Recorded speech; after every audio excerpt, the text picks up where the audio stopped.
most teams end up wasting up to 60% of the time doing things that are, quite frankly, distractions from the work that actually matters. Emails, spreadsheets, generating reports, and generally what I would class as busy work. And this stuff does start to accumulate. It not only introduces a lot of risk.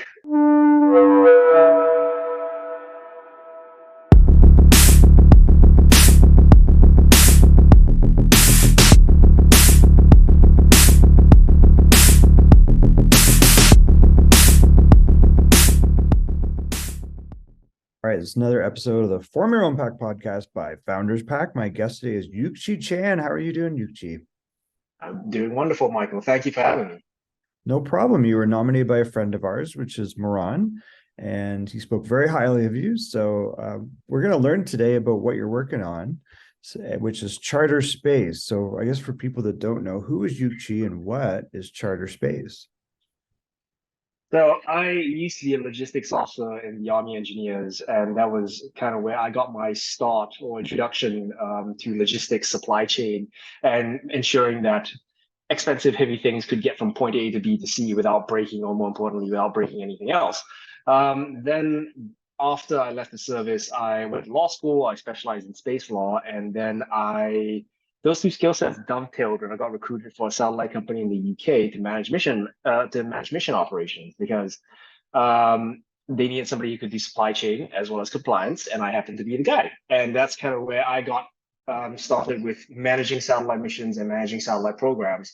And it was such a deeply frustrating experience because there are no specialized tools on the market for that. I had to cobble together a tech stack from 15 different things, and it was never intuitive and it was never simple. And quite frankly, we ended up wasting so much time and effort and money just trying to get things to work. And when you're dealing with something like space, where the margin of error is as minimal as it gets, the safety factor is as slim as it gets, you really don't want to have to cobble things together using Excel, spit, and duct tape. So that's what Charter is. Charter is developing logistics and program management software for satellite missions and spacecraft specifically. So like I said, most teams end up wasting up to 60% of the time doing things that are, quite frankly, distractions from the work that actually matters. Emails, spreadsheets, generating reports, and generally what I would class as busy work. And this stuff does start to accumulate. It not only introduces a lot of risk to the mission from the likelihood of human error, just somebody overlooking something somewhere or screwing up something somewhere and not informing anybody about it. But also it leads to cost. It leads cost in terms of engineering hours, cost in terms of time, and a real big source of that cost is an increased likelihood of delays as well as overall mission failure. So, if something gets delayed, that's 6, 12 extra months worth of operational expenditure that you probably cannot afford as a small company. So that's what Charter is aiming to directly solve. We're building a platform logistics tools to enable engineering teams to get back to doing what they do best, which is building, and in so doing, minimize the likelihood of critical errors, reduce overall time to orbit, and cut down operational expenditure. So just to be clear, these are people that are building rockets as opposed to launching them, or is it both? Building satellites. So satellites. The process, okay. Yeah. So the process of putting a rocket together, as you can imagine, is also equally complex, but not quite the same because you don't have to deal with the same sort of environmental considerations. There are a lot of everything is centered around what the spacecraft actually does in its operational life. Rockets are very much very short, intense, vigorous bursts of activity, and then they come back down. And there's a lot that goes into it, but fundamentally different from a satellite. Satellites operate in a very unique environment, and they have to do it for a while. And maintaining that operational effectiveness over a longer period of time is one of the things that we really look for in the industry. So it's funny. I was reading about in CB Insights, for example, that there's like a peak number of satellites being launched, isn't there? Like this is like it's like the Oh, end of yeah. a hockey stick in the last few years, and it's projected. So just mention, like, is this is a big growth industry, right? Oh yeah, absolutely. So I mean, if you kind of so you mentioned the hockey stick, and the hockey stick is I don't really think we're at I mean we're at the tip of the hockey stick because we are we're launching more satellites than ever before, but that number is only increasing year on year. And that's due to the fact that we have more launch providers than ever before. We are effectively leveraging reusable rockets as much as possible, and we are becoming ever more reliant on satellites. Now, I mean, global economic activity has been intertwined with satellites for actually the last 30 or so years since the last new space boom in the late 90s at the tail end of the Cold War. But we're seeing a bit of a renaissance. So if you compare what it used to be like in the space shuttle era, right? Like, or where it costs something like $50,000 to get a kilo to orbit. Now the average cost is something like 2.5 to 5,000. Yeah, it's dropped by a factor of 10 Really? to 20. Wow. Yeah, That it's is been a massive crazy. drop, and the market responds, right? Like in 2000, we saw on average 25 to 35 satellites being launched every year. In 2021, we saw 1,751 satellites. The Wow. numbers for 2022 haven't come out yet, but we have undoubtedly beat that because SpaceX was able to launch once every 6.3 days, Wow. which it's an insane launch cadence. And that was just That's one company. crazy.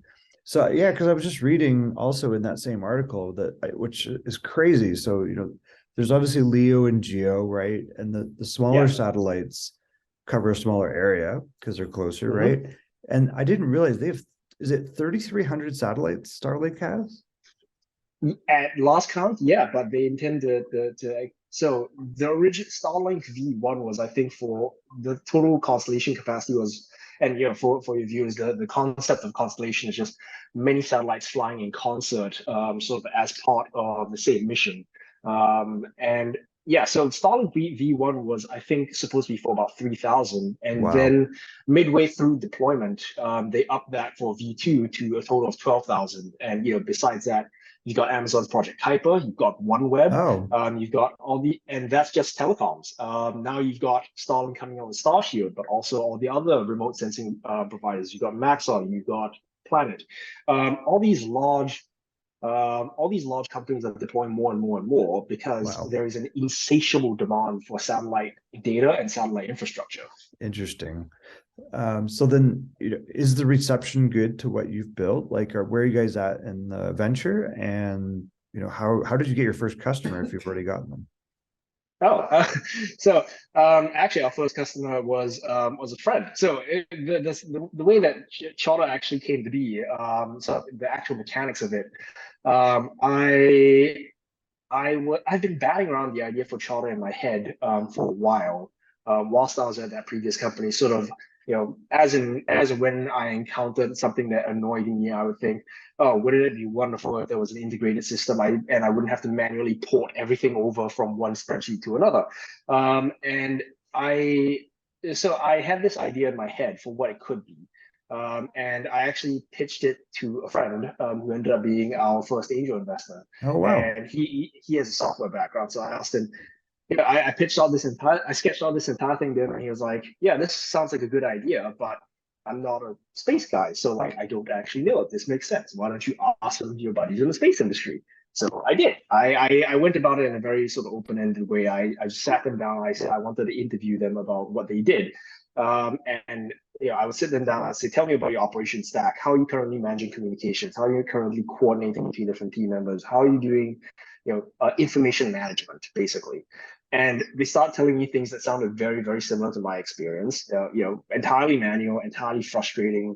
And at the end of these interviews, I would go, "Well, what do you think about this thing?" And I would pitch them this idea for a single unified logistics OS on which everything lives, works, and plays. And they would go, are you building this? Please build this. We will pay you money for it. And I think by the Please. sixth or seventh, yeah, exactly. And by the sixth or seventh call, I ended up in this position where I was like, oh shit, well, I guess I gotta go build this company now. So That's great, that's yeah, though. so That's that amazing.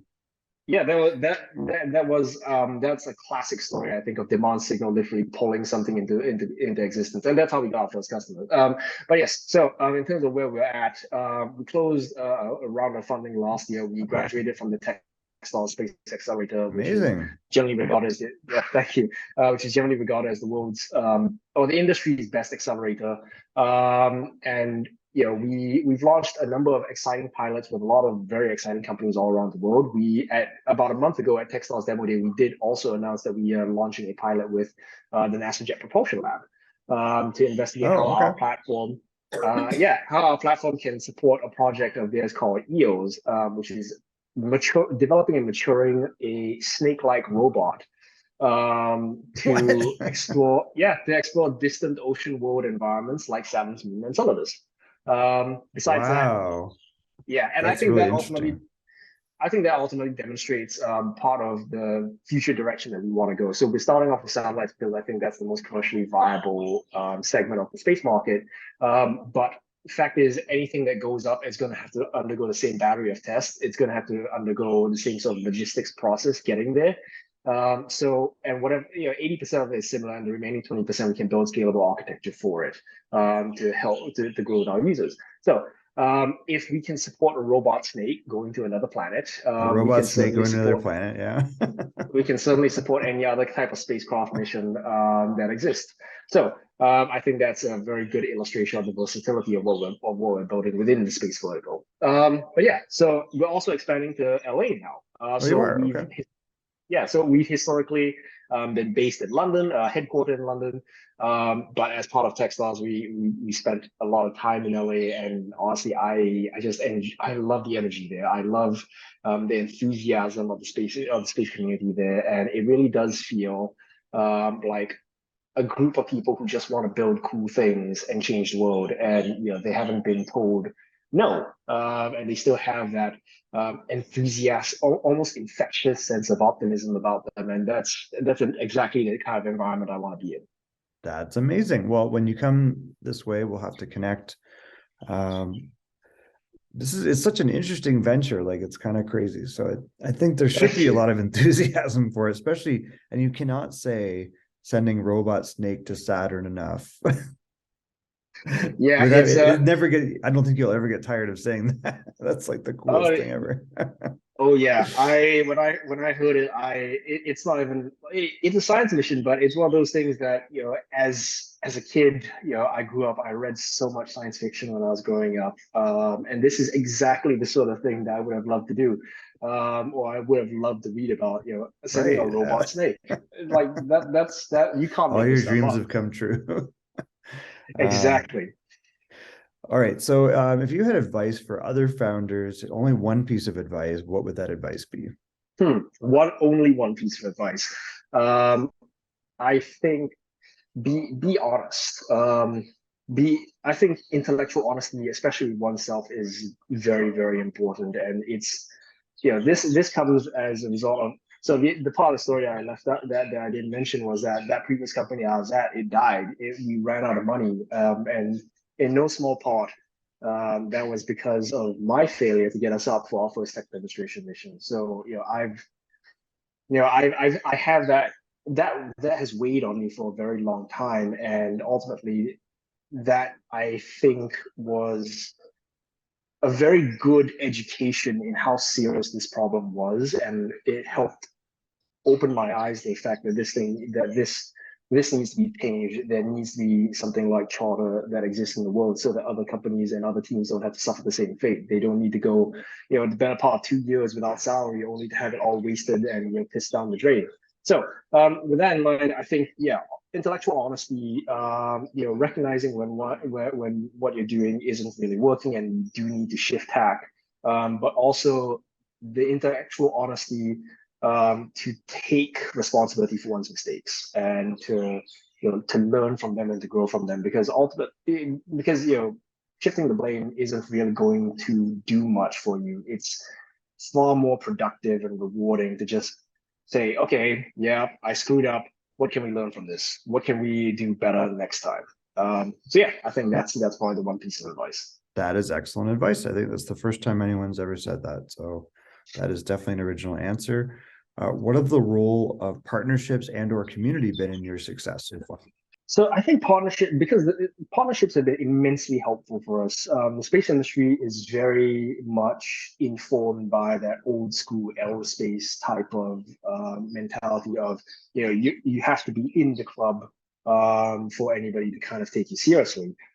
So the good news is that whilst that mindset is pervasive, the space community has been immensely welcoming. So it's kind of on two fronts. I guess it makes sense to keep that rule in because given how welcoming the community is, if it doesn't regard you, hold you in high regard, then there must be something wrong. It's kind of a proxy measure. But yeah, community has been immensely important. I think partnerships have been immensely important. If nothing else, as early proof points of what we're building having value and us having neatly fitting in the ecosystem and having a role to play. Because ultimately we're not the ones launching the satellites. We are here to support the people who are. We're here to support builders and the engineers with fantastic ideas like robot snakes or thousand satellite strong constellations, and we want to help them get there. And because of that, the fact that we are a support tool, we are here to make things happen. It is immensely important that we have a role to play in the ecosystem and that we play nice with others. That's amazing to hear. And yeah, it's so weird when you think about it, because I think for a long time, this whole area was just because the government was who drove and they weren't driving anything because they're like, oh, that's frivolous. And it was like, yeah. And I even heard, and you probably can confirm this because you're dealing with them, like NASA was like, oh, we lost all the knowledge from getting to the moon. It would take us decades. It's like, what are you talking about? It's more of it's a strange mindset. So it's good to see all these space startups because it should be an exciting and inspiring space to be in, not one that's weighed down with these other attitudes. It's You're absolutely right. interesting. Yeah, I mean, it is the most, in my personal opinion, I think it's the most civilizationally important thing that we can be pursuing, especially here at this point in humanity's development. And I think so. I'm a big believer in luck, and I guess you can call it whatever you want, serendipity, kismet. But I think that we are all of us immensely fortunate to find ourselves living the time that we are, to be able to see these massive strides being made, to be able to literally, hop down Canaveral, if you're on the East Coast, or hop up or go or down to SoCal and watch rockets launch from Vandenberg. The fact that you can see these things live and, these are things that are happening. I think that's so incredibly fortunate. It falls to us, it behooves us to take advantage of this time as much as possible and really make our mark, contribute, play our part to advancing our species' collective ambitions. Because yeah, if we don't who else will? Simply put, who else is going to do it? We are the ones who are here. We are the ones who have the ability to do these things. I think it falls to us to take advantage of that, to recognize the great fortune that we have had, that we've been able to enjoy, and go forth and conquer and do great things. I love it. That's super inspiring. All right, who's a good contact for you, and how do people get in touch with you? So you can get in touch with us via our waitlist. So it's charter.space/waitlist, or just email us directly at hello@charter.space. If you're launching a satellite, I want to talk to you. I want to help you. I want to get this thing done, and I want to help you stop spending so much time on your emails. I love it. All right. So the final thing is, as you know, because you were nominated by a previous guest, we like you to nominate either a founder or investor as a future guest of the Form Your Impact podcast. Who would you like to nominate as a future guest? Oh, I definitely have to nominate my buddy Olu. So Olu is the founder and CEO of a little company called Additive Space Technologies. They were in our textiles cohort. Olu was employee number 15 at Rocket Lab USA. Oh, He is wow. also the first. He is also the first man in America to launch a 3D printed object to space. So Oh, he is he was the man who 3D printed Virgin Orbit's first engine that successfully reached orbit. What? Um, They yeah, 3D and printed an engine? oh yes. And Okay, now that's he's spun wild. out. He's spun out. He is doing he's building technology for to enable large scale, massive 3D printing of large aerostructures and other large objects, Wow. specifically for aerospace. So yeah. Okay. Oh, and also Olu's just a fantastic individual. I think I think the world of him, and he is quite possibly one of the nicest people I've ever met. So yeah, I'm gonna nominate him. I might be throwing him under the bus slightly because he's supposed to be planning for his wedding as well Oh as well. doing 15 other things. That's all right. Um, but yeah, I if anybody's able to juggle all of that, it's gonna be Olu. Yeah, we'll keep it short. That sounds like an amazing connection. Thank you so much for your time today. We look forward to following your journey. Thank you.